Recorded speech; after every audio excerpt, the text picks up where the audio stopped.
अब तक जिस शाइस्ता परवीन की पहचान माफिया डॉन अतीक अहमद की बीवी के रूप में होती थी, लेकिन अब वो जुर्म की दुनिया की नई लेडी डॉन बन चुकी है। वो इतनी शातिर है कि पहले वो विक्टिम कार्ड खेलती है, पुलिस से झूठ बोलती है, पुलिस को गुमराह करती है, अपने बेटे को सीसीटीवी में देखकर भी पहचानने से साफ इनकार कर देती है। लेकिन जब शिकंजा कसता है तो अंडरग्राउंड हो जाती है।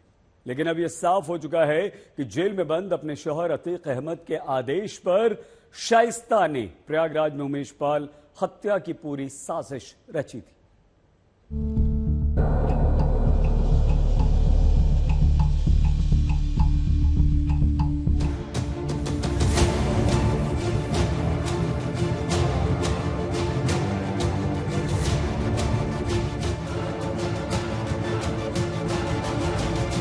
ये शाइस्ता प्रवीण नाम तो सुना ही होगा। वही शाइस्ता प्रवीण जो माफिया अतीक अहमद की पत्नी है।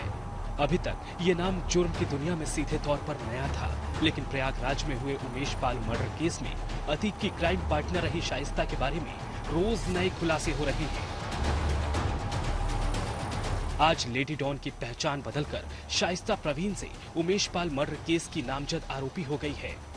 इतना ही नहीं, उसके ऊपर 25,000 का इनाम भी है। सबसे नया खुलासा हुआ है कि शाइस्ता प्रवीण ने ही अपने शौहर अतीक के हुक्म के बाद पूरे मर्डर की साजिश रची और उमेश पाल मर्डर केस में सभी शूटर को उनके हिस्से की जिम्मेदारी सौंपी थी। लेकिन डॉन शाइस्ता का शौहर अतीक प्रयागराज से 1200 किलोमीटर दूर गुजरात की साबरमती जेल में बंद है, लेकिन उसके काले कारनामे बदस्तूर जारी हैं। ध्यान से देखिए, इसका चेहरा बेशक नकाब में है, लेकिन इसका लेडी डॉन वाला चेहरा एक्सपोज हो चुका है। जो शाइस्ता प्रवीण पहले विक्टिम कार्ड खेलती रही, अब वो फरार है। अब उमेश पाल मर्डर केस के किरदारों पर नजर डालिए। एक एक कर देखिए। साजिश रचने से लेकर उसे अंजाम तक पहुंचाने और मर्डर की मॉनिटरिंग करने वाले आरोपी इसमें मौजूद हैं।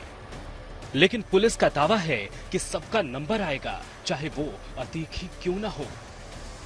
शाइस्ता प्रवीण ही अतीक के बेटे असद और भाई अशरफ के बीच बातचीत की कड़ी थी। पुलिस का अंदाजा है कि शाइस्ता प्रवीण ही तमाम शूटरों तक साजिश को पहुंचाने वाली सूत्रधार थी। सीसीटीवी की फुटेज में वो अतीक के शूटर साबिर के साथ जाती हुई नजर आई थी। शाइस्ता प्रवीण 19 फरवरी को अतीक गैंग के शूटर बल्ली उर्फ सुधांशु के घर पहुंची थी। हत्या से पहले शाइस्ता ने ही सभी शूटरों को 1-1 लाख रुपए की पेशगी दी थी। शूटआउट से पहले शाइस्ता ने असद के जरिए 16 मोबाइल और सिम खरीदवाए थे। लेडी डॉन लगातार पुलिस को गुमराह कर रही है। शाइस्ता प्रवीण 24 फरवरी को हुए हत्याकांड के बाद एकदम से गायब नहीं हुई, बल्कि पूरा स्वांग रचने के बाद जब पुलिस का एक्शन एकदम तेज हुआ तो वो अंडरग्राउंड हो गई।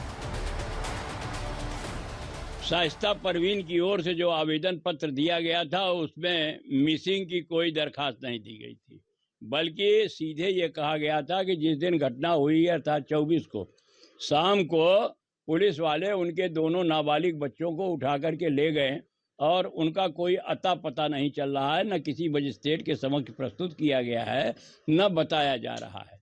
उस पर मुख्य न्यायिक दंडाधिकारी महोदय ने संज्ञान ग्रहण करते हुए प्रभारी निरीक्षक थाना धूमनगंज से आख्यायाभूत किया। अतीक की बहन आयशा नूरी ने भी आज तक से कहा था कि शाइस्ता से उसका संपर्क नहीं हो पा रहा। आपकी भाभी अभी सामने क्यों नहीं आ रही हैं? उनका हमारा कोई कांटेक्ट नहीं हो पा रहा है। बस उस समय जब बच्चों को उठाया गया था तो मेरी भाभी बेइंतहा रो रही थी, कह रही थी बच्चों आयजम को और अबान को ट्यूशन पढ़ रहा था, अभी अभी बहुत फोर्स आई थी, उठा ले गई। इसी बीच शाइस्ता का एक और वीडियो भी सामने आया है और उस वीडियो में मेयर चुनाव की उम्मीदवार शाइस्ता चुनाव प्रचार करती नजर आ रही है। उमेश पाल हत्याकांड को अंजाम देने के लिए जिस क्रेटा कार से अतीक का बेटा असद पहुंचा था, उसी क्रेटा कार में पीछे राइफल से फायरिंग कर सिपाही की जान लेने वाला साबिर भी था। साबिर अतीक और उसकी पत्नी शाइस्ता परवीन का बेहद करीबी था। तमाम वीडियो साबिर के शाइस्ता परवीन के साथ नजर आ रहे हैं, जिसमें उस साई की तरह शाइस्ता परवीन के साथ घूम रहा है। साबिर अपनी राइफल से फायरिंग शुरू करता है तो सबसे पहले उसने उमेश पाल के उस गनर को अपना शिकार बनाया जो कार में ही बैठा था, और उसके बाद बारी बारी से उसने फायरिंग शुरू कर दी। अब साबिर भी 2.5 लाख का इनामी है। अब पुलिस का पूरा फोकस अतीक की क्राइम पार्टनर शाइस्ता प्रवीण पर है, लेकिन वो जितनी शातिर है उससे लग रहा है कि यूपी पुलिस को उसे गिरफ्तार करने के लिए काफी पसीना बहाना पड़ेगा। प्रयागराज से संतोष शर्मा के साथ ब्यूरो रिपोर्ट आज तक। प्रयागराज शूट आउट में एक नया खुलासा हुआ कि अतीक अहमद ने जेल के अंदर से प्रयागराज के एक बड़े नेता को फोन करके मदद मांगी थी। सूत्रों की यह खबर आई है एसटीएफ के रडार पर 3 बड़े नेता हैं। ऐसा बताया जा रहा है कि अतीक अहमद ने फोन करके कहा था कि आप मेरा फोन क्यों नहीं उठा रहे हैं। अतीक की आवाज सुनकर नेताजी ने तुरंत फोन काट दिया। इस बीच अतीक के भाई अशरफ की पत्नी ने आज तक से बातचीत में कहा कि उसके पति को और उसके पति का उमेश पाल हत्याकांड में नाम गलत या बेवजह घसीटा जा रहा है, वो इसमें शामिल नहीं है।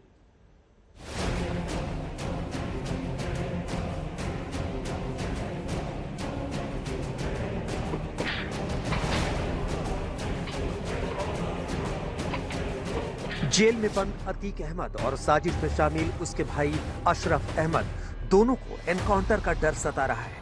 इसीलिए परिवार वर्चुअल पेशी और लिखित बहस की गुहार लगा रहा है।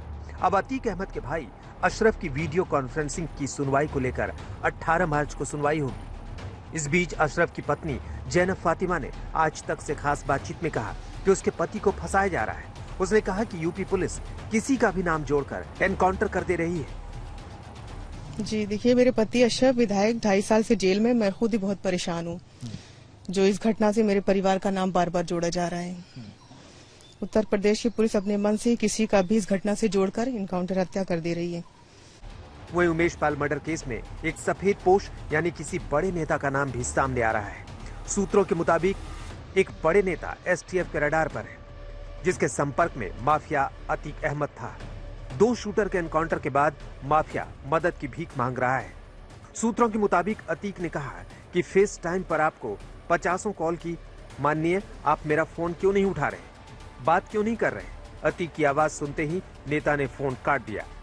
एसटीएफ को प्रयागराज से जुड़े 3 नेताओं पर शक है। वहीं उमेश पाल की पत्नी जया ने योगी सरकार से गुहार लगाते हुए कहा कि खून का बदला खून से ही होना चाहिए।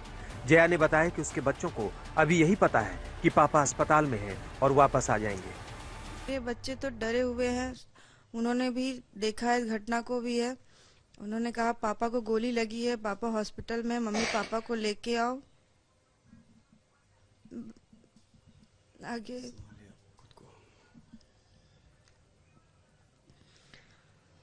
उनको भी इस बात का इल्म नहीं है।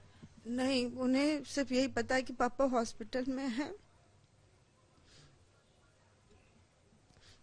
बाकी बाबा जी पे छोड़ दिया है, वही मेरा न्याय दिलाएंगे मुझे।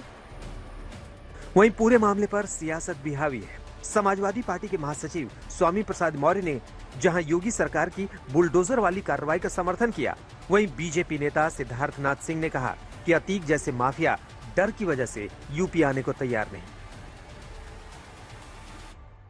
अतीक विशेष रूप से उमेश पाल की हत्या में जिनका भी इन्वॉल्वमेंट है, उसके खिलाफ कड़ी से कड़ी कार्रवाई होनी चाहिए। हत्यारों के प्रति किसी की हमदर्दी नहीं है कि कौन हत्यारे हैं, हत्यारों के खिलाफ चल रही है बुलडोजर, उसका जो एक शेर बने हुए घूमते थे वो आने को तैयार नहीं है। उनका भाई अर्जी लगा रहा है हाई कोर्ट में। जो पूरा परिवार है वो भागा हुआ है या जेल के अंदर है। तो जो इस प्रकार का जब कानून व्यवस्था के इकबाल बना दिया है तो कार्रवाई तो हो रही है। तो बाकी शूटर की गिरफ्तारी नहीं होने पर यूपी पुलिस की काफी किरकिरी हो रही है। पुलिस की जांच नेपाल तक पहुंच चुकी है। पुलिस देश में 5 राज्यों के 15 जिलों में हत्याकांड में शामिल शूटर्स की तलाश में दिन रात एक किए हुए है। पुलिस देरी के साथ इनामी राशि में 0 बढ़ाते जा रही है, यानी 50,000 से 5 लाख तक इनाम किया जा चुका है, लेकिन शूटर पुलिस की गिरफ्त से बाहर है। प्रयागराज से संतोष शर्मा के साथ आज तक ब्यूरो।